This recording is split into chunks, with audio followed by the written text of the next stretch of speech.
Magandang araw po sa nakakanood ng video na ito. Ako pala si Aaron SG Ruiz. Ang topic for our devotion ngayong araw na ito ay pumapatungkol kay King Jehoshaphat.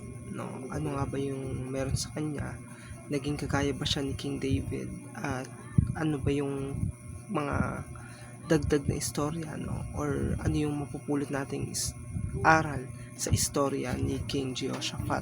So, mababasa natin ang ating devotion, 2 Chronicles chapter 17 verse 1 to 4. Ang sabi dito, si Jehoshaphat na kanyang anak ay nagharing kapalit niya at pinalakas ang kanyang sarili laban sa Israel. Naglagay siya ng mga kawal sa lahat ng lungsod na may kuta sa Juda at naglagay ng mga tanggulan sa lupain ng Juda at sa lungsod ng Ephraim na sinakop ni Asa na kanyang ama.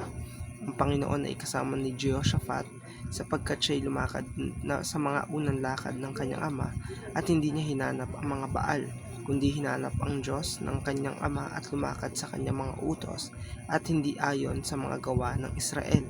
Kaya't pinatag ng Panginoon ng kaharian ng kanyang kamay, sa kanyang kamay, ang buong Juda ay nagdala kay Jehoshaphat ng mga kaloob at siya'y nagkaroon ng malaking kayamanan at karangalan. So, tulad nga ng sinabi natin sa mga nakaraang devotion na kapag tayo ay nagiging tapat sa ating Diyos, ay siya mismo ay nagpo-provide, siya mismo ay nagpo-protect, at siya mismo ang nagbibigay ng karangalan pagdating sa ating mga buhay. At mababasa natin 2 Chronicles chapter 20 na ito ay laban ng mga kaharian, no, na kung saan gustong talunin si Jehoshaphat. Pero ang nangyari, no, ang nangyari ay si Jehoshaphat ay nanalangin sa ating Diyos at bagamat alam niya, no, natalo na siya, ay nagtiwala pa rin siya sa ating Diyos. At kailangan natin maunawaan na hindi naman natin kailangan